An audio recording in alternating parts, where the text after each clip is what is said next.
bésub 8 mars ñu jagleel ko jigéenub àdduna wërngal këpp surtout nag jigéen ñi nga xam ni desuñu benn yoon ginnaaw ci réew mi. Dakaractu comme ni mu ko tàmmoo di def at bu ne dox daje ak ñenn ci ñoom ngir fësal seen njàmbarte ci wàll wi ñu nekk. ñu uti ay morceau bu weex tal set wecc ñu kii ko ñu segg ko waaw suñ ko seggee ba pare ñu def ko soog a def ko ci ay siwo yi ay butéel yi. lépp mu ngi dooree ci produit bi ñuy woowee karité ba tey jii mu jur entreprise bii di wuyoo ci turu Jongoma Mariama Silla doon ki ko jiite. man karité au fait France dama bokkoon ci benn association boo xam ne j'étais bénévole. Je commençais à faire des petits festivals pour l'association pour que vraiment bu ñuy décharge conteneur ñu am le maximum de fournitures scolaires de dons à amener au Sénégal. Donc c'est dans ce sens-là que je suis partie vendre dans des festivals pour ñu récolter vraiment le maximum d'argent possible pour suñu association bi.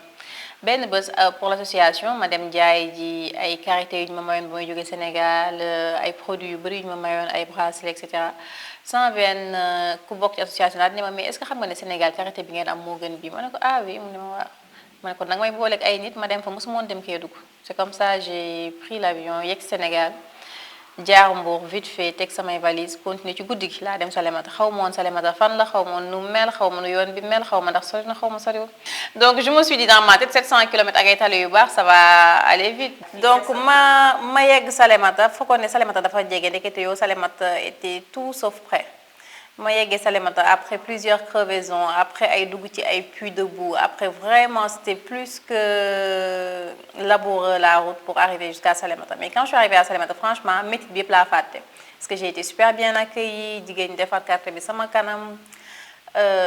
ma bëgg ñëw rek bëgg réew mi franchement ni ma ko mën a waxee nasaraan mooy vraiment je suis tombée amoureuse de cette localité du Sénégal donc nag noonu la ma mbiru karité dikkee après jigéen ñi seen revendication moo doon li ñuy produire amuñu fuñ ko jaayee amuñu kuñ ko jaayee je me suis engagée de suite à acheter vraiment lépp li nga xam ne jigéen ñi amoon nañ comme production à l'époque sachant que j'avais pas de clients à qui revendre li yàlla lay dogal ma yegg France gis benn laboratoire bu ne ma lépp lu ma am ci karité mën na koo jënd donc c'est vraiment comme ça que l'histoire du karité a commencé après je suis retournée. J'ai construit une unité de production à l'entrée de Salémata sur la route nationale. Après, j'ai fait la certification bio, j'ai formé les groupements de femmes. C'est vraiment comme ça que le karité et Mariama, ça a commencé.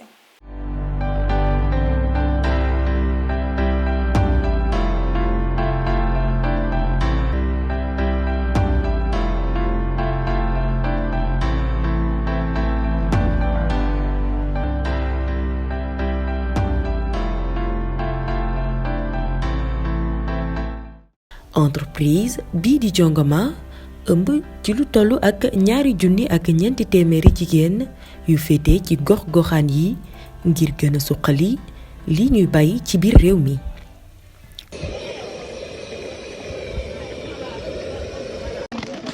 Production de karité. Qui a déjà vu comment on fait du beurre de karité?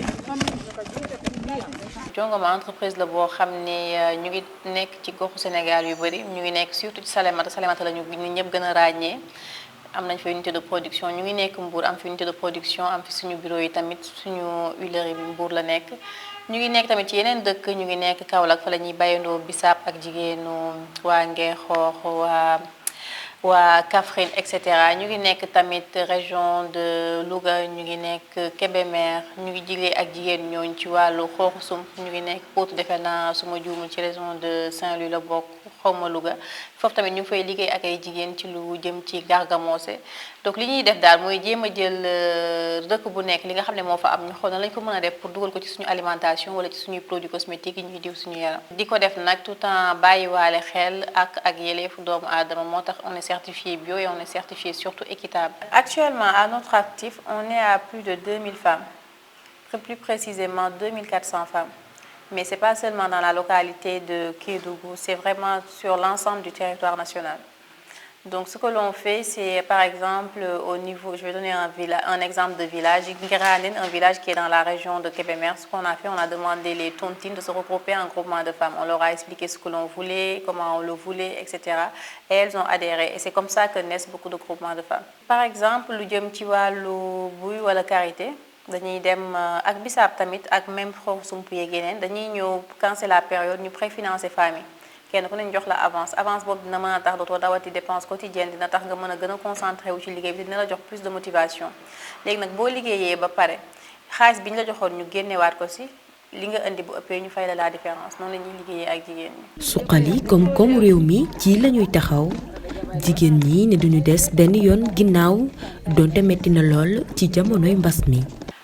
Analyse bi ma ci def mooy c'est bien gis naa ne jigéen yu bëri ñu ngi jóg di takku di liggéey même ñi nga xam ne ñu ngi liggéey ci bureau yi comme ni ma ko waxee sànq ñu ngi créer seen petite entreprise à côté tijji seen ay boutiques et cetera. Je pense que bu ñu doon xool tey jii nii statistique dëggantaanu ñi nga xam ne ñooy créer ay entreprises ñi nga xam ne ñooy créer emploi fii nii ci Sénégal. buñ génnee entreprise yu ngandi les top 10 je pense que le reste c'est des femmes. Je dis souvent que je pense que développement Sénégal mënta am sans ñu boole ci jigéen ñi mais quand on parle de boole ci jigéen ñi c'est pas seulement les femmes diplômées hein, les femmes qui sont aussi dans les villages les femmes bi nga xam ne day ratt soowam bu paree dem meewam bu paree def ko soow dem jaayu ko femme bi nga xam ne day bay jaay ji dugubam wala jaay ñooñu ñëpp c'est des acteurs de développement yoo xam ne nii je pense que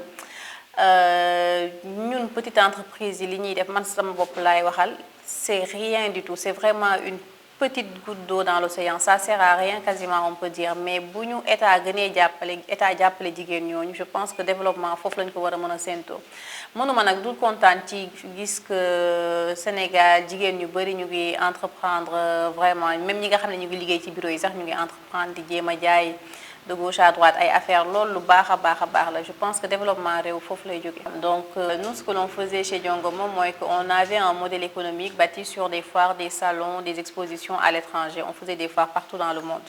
là depuis que Covid a commencé on fait plus de foires et on continue heureusement pour nous à toujours exporter mais quand même la part du chiffre d'affaires qu'on faisait par les foires on l'a plus qui est normal parce qu'il y a plus de foires ni de salons donc lu jafe la pour ñun wante tamit buñ ko xoolee sur le côté buñ jéemee être optimiste c'est bien parce que ça nous a permis de revoir notre circuit de distribution ça nous a permis ñu xam ne foire rek du business et que c'était pas solide au fait Covid bi loolu la démontré et ce qui nous a permis de nous retourner sur d'autres marchés comme par exemple marché au Sénégal marché au sous-région bi et cetera donc lu jafe la wante ñu ngi jéem di ñaan yàlla mu jëlee ñu ko fii ci nu mu gën a gaawee. bu loolu weesoo ana ban jàngat la soxna Mariama am ci politique bi ci réew mi. C'est compliqué je pense que fii ñi ma jàngate politique Sénégal franchement mooy concours kan moo mën a gën a ŋàññi sa moroom kan moo gën a mën a wax lu dul dëgg kan moo gën a mën a sosolaate kan moo gën a mën a inventer créer kan moo gën a mën a féewale Sénégalais yi seen biir loolu la politicien yi di concours man selon man vu de l'extérieur li ma gis ak fii Sénégal toll nii après nag y a pas que des mauvais politiciens am na ay xaritu politiciens yoo xam ne gëm naa seeni conviction xam naa li ñuy wax lu ñu xalaat la lu ñu gëm la dëgg la ci ñoom mais li ci ëpp daal loolu la c'est dommage politiciens Sénégal war nañoo xoolaat seen bopp xam ne réew mi moomuñu ko ñun ñëpp ñoo ko bokk et que li ñu war a def ñun ñëpp mooy xool lan moo jëmale suñu réew kanam ñu taxaw ci Sénégal yemul Mbour yemul Thiès yemul Kaolack et cetera que le Sénégal en profondeur souffre qu'il y a beaucoup de choses à faire au niveau du Sénégal certes il y a certains am na lu mu jot a def mënuñu ne Macky Sall deful dara tamit mais on attend beaucoup plus de lui man surtout je vais parler pour les gens qui sont vraiment dans le milieu rural il y a énormément de choses à faire. ndax am na yaakaar ci bés jigéen jiite réew mi. Oui bien sûr Pourquoi pas? L'impossible n'existe pas. Je pense qu'il est temps que Sénégal, que les choses bougent, que les choses changent, que les femmes politiciennes se mettent au premier rang. Je pense que lu góor mën lu ne jigéen mën na ko en plus jigéen moo ëpp yërmande góor jigéen ñi ñoo gën a xam population bi li ñuy dund. Je pense que sénégalais yi bu ñu bëggee seen réew développé faudra qu'ils se tournent vraiment vers ça jéem a xool jigéen bu leen doy ñu jéem ko fal président de la République dina jafe nag parce que la mentalité des Sénégalais n'est pas encore arrivée là. amaana bokk na ci li la gën a neex mbaa mu marqué la ci sa liggéey. waa anecdote yi xaw nañu bëri mais bi may jël mooy un jour ma jékki-jékki sama téléphone sonné ma ne allo kooku la Mariama Sila ma ne waaw man la kooku la ñu ne man la première dame ma ne waaw ban première dame ne Marième Faye Sall ah donc qui me pose des questions est-ce que ce produit ngay utiliser dañ maa wan say photos sur ton site internet j'aime bien ce que tu fais des choses comme ça et qui par la suite est devenu client de Jongoma di ñu commander ay coffrets di ñu commander ay produits qu'on lui livre. anecdote la boo xam ne bu ma neex la parce que loo xam ne la xaaruma ko woon xalaatuma ko woon c'est quand même quelque chose de vendre ses produits à la première dame.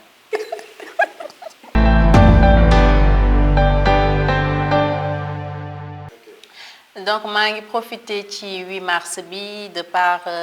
Dakar Actu souhaiter vraiment une bonne fête de la femme aux femmes du monde entier mais je vais d'abord commencer par les femmes sénégalaises je vais commencer par les femmes avec qui nous on travaille chez Jongoma les femmes de Salémata les femmes de Kébémer les femmes de Kaolack les femmes de Louga sont à Daara Djolof Linguère et autres franchement ñooñu ñëpp maa ngi leen di souhaiter une très très bonne fête de la femme di ko souhaiter tamit suñu partenaires yi ñu am suñu clientes yi nga xam ne dañoo bëgg suñuy produits di ko souhaiter tamit femme képp ko mën di doon fépp foo mën di nekk ci Afrique Europe Asie etc. parce que je pense que toutes les femmes du monde ont du mérite.